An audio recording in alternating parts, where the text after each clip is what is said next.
Hello বন্ধুরা, কেমন আছো সকলে? আবারও চলে এসেছি নতুন একটা রেসিপি নিয়ে।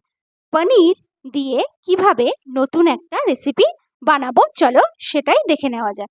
হায়দ্রাবাদ স্টাইলে পনির কারি। সাধনা কিচেন ব্লগে সকলকে স্বাগত জানাই। এবারে পনিরের রেসিপিটার জন্য 500 গ্রাম পনির নিয়ে নিয়েছি। এবারে পনিরটাকে এইরকম লম্বা লম্বা করে কেটে নিতে হবে। এই হায়দ্রাবাদি স্টাইলের পনির রেসিপিটার জন্য এইভাবেই লম্বা করে পনিরগুলো কেটে নিতে হয়। সবকটা পনির এইভাবেই কেটে নেব। এবারে গ্যাস অন করে একটা প্যান বসিয়ে দিলাম, কারণ পনিরগুলো ভালোভাবে একটু ফ্রাই করে নিতে হবে। তার জন্য তেল দিয়ে দিলাম, অবশ্যই রিফাইন্ড অয়েল। সামান্য নুন দিলাম। এবার পনিরের পিসগুলো দিয়ে দিতে হবে। তেলের মধ্যে যতগুলো পনির দেওয়া যায় ঠিক ততটাই পনির দিয়ে দেব।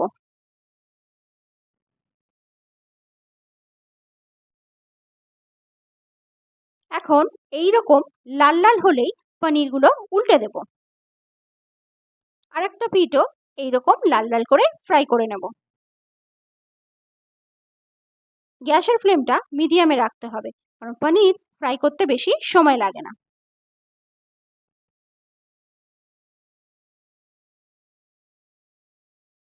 সবকটা পনির ফ্রাই হয়ে গেছে। এখন আমি পনিরগুলো তুলে নেব।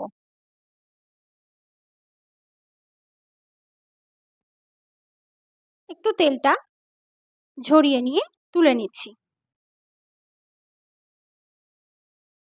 সেকেন্ড ব্যাচের পনিরগুলো ঠিক একইভাবে দিয়ে দিলাম।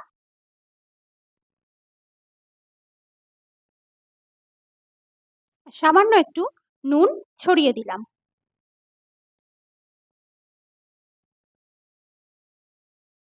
এবার এই পনিরগুলোকেও উল্টে পাল্টে ফ্রাই করে নেব। সবকটা পনির ফ্রাই করা হয়ে গেছে। এখন যেই পনির রেসিপিটার জন্য উপকরণ লাগবে, তার জন্য এরকম গোটা গোটা রসুন লাগবে, আর লঙ্কা, কাঁচা লঙ্কা 4-5টা নিয়েছি। সাথে পেঁয়াজ নিয়েছি। একটা পেঁয়াজকে 2 টুকরো করে নিতে হবে। আদাও নিয়েছি, আদাগুলোকেও এরকম পিস পিস করে কেটে নিয়েছি। সাথে ধনে পাতা নিয়েছি আর পালং শাক।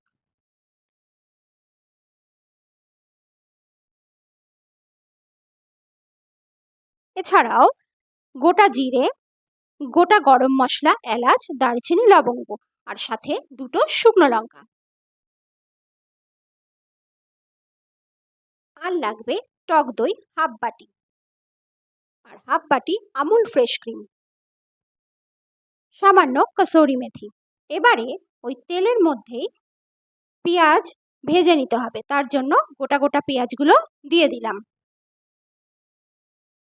গোটা গোটা পেঁয়াজগুলো একটু নেড়ে চেড়ে তারপরে রসুন, আদা সব যেগুলো গোটা গোটা কেটে রেখেছিলাম সেগুলো দিয়ে দেব। আদা দিয়ে দিলাম, রসুনগুলো দিয়ে দিলাম। এবার ভালোভাবে নেড়ে একটু লালচে ভাব করে নিতে হবে। দেখুন পেঁয়াজের কালারগুলো চেঞ্জ হয়ে গেছে, রসুনের কালারও চেঞ্জ হয়ে গেছে। এখন কাঁচা লঙ্কাগুলো দিয়ে দেব। সব মশলাগুলো আমার হালকাভাবে ভাজা হয়ে গেছে। এখন আমি তুলে নেব।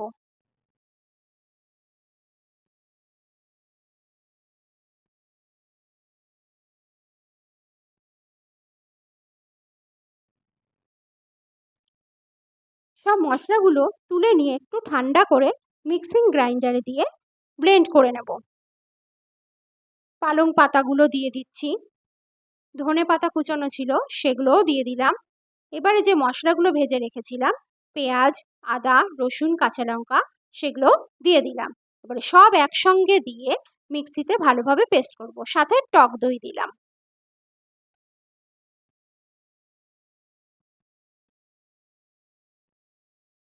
এবারে ওই প্যানের মধ্যেই সামান্য তেল দিয়ে জিরে ফোড়ন দিয়ে গোটা গরম মশলাগুলো দিয়ে দিলাম, আর গোটা শুকনো লঙ্কা সেটাও দিয়ে দিলাম। এখন একটু নাড়াচাড়া করে নিলাম। এবারে মিক্সিতে যেটা পেস্ট করে রেখেছিলাম সেটা দিয়ে দেব।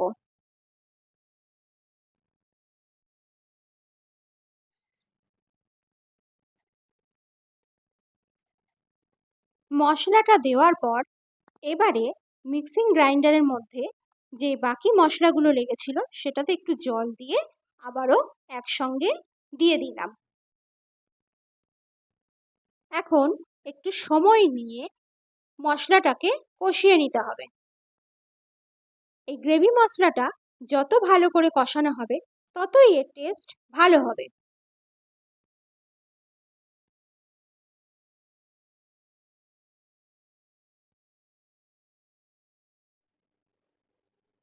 এবারে স্বাদ মতন নুন দিলাম, সাথে হলুদ গুঁড়ো, জিরে গুঁড়ো হাফ চামচ, ধনে গুঁড়ো হাফ চামচ আর কাশ্মীরি রেড চিলি পাউডার দিলাম, আর সামান্য একটু চিনি দেব। এবার সবগুলো একসঙ্গে মশলার সাথে মিশিয়ে নেব। মশলাটাকে ভালোভাবে কষাতে হবে।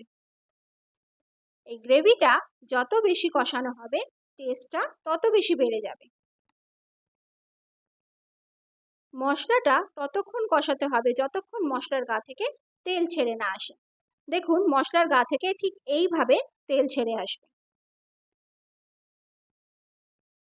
কষাতে কষাতে আমার মশলার গা থেকে ভালোভাবে তেল ছেড়ে এসেছে। এখন আমি এই পর্যায়ে জল অ্যাড করব। আপনারা চাইলে জল নাও দিতে পারেন, কিন্তু আমি 2 কাপ মতন জল দিলাম।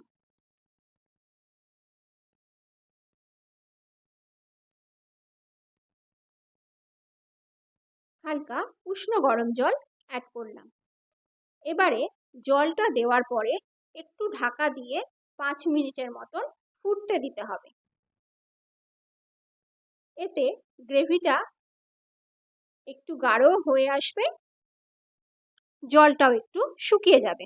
এবারে আমুলের ফ্রেশ ক্রিমটা অ্যাড করে দেব। আপনারা চাইলে এটা নাও দিতে পারেন, কিন্তু এই আমুল ফ্রেশ ক্রিমের জন্য এই পনিরের রেসিপিটা একদম রেস্টুরেন্ট স্টাইল হয়ে যাবে। এই ক্রিমটা দিয়ে গ্রেভিটার সাথে ভালোভাবে মিশিয়ে নিতে হবে। অবশ্যই এই আমুল ফ্রেশ ক্রিম দেওয়ার সময় গ্যাসের ফ্লেম একদম লোতে রাখবেন। হাই ফ্লেমে রেখে কখনোই এই ফ্রেশ ক্রিমটা দিতে যাবেন না। এবার আমুল ফ্রেশ ক্রিমটা মেশানোর পর এখন যে ভেজে রাখা পনিরগুলো ছিল সেইগুলো দিয়ে দেব। পনিরগুলো দেওয়ার পর ঢাকা দিয়ে 10 মিনিটের মতন কুক করে নেব মিডিয়াম ফ্লেমে। এবার 10 মিনিট পর ঢাকা খুলে নাড়িয়ে নেব। তাহলেই এই হায়দ্রাবাদ স্টাইলের পনির রেসিপি রেডি হয়ে যাবে। এখন একটু কাসৌরি মেথি ওপর থেকে ছড়িয়ে দিলাম, আর সাথে সামান্য ধনেপাতাও দিয়ে দিলাম। আমার রেসিপিটা যদি ভালো লেগে থাকে তাহলে অবশ্যই সাবস্ক্রাইব করবেন এবং পাশে থাকা বেল আইকনটি অল করে দেবেন, যাতে নতুন কোনো রেসিপি আসলে তার নোটিফিকেশনটা আপনাদের কাছে পৌঁছে যায়। আর বন্ধুদের সাথে অবশ্যই শেয়ার করবেন আর কমেন্ট করে জানাবেন রেসিপিটা কেমন লাগলো। আজকের মতন এই পর্যন্ত, আবারও আসবো অন্য একদিন অন্য কোনো রেসিপি নিয়ে। ভালো থাকবেন, সুস্থ থাকবেন, সকলকে ধন্যবাদ।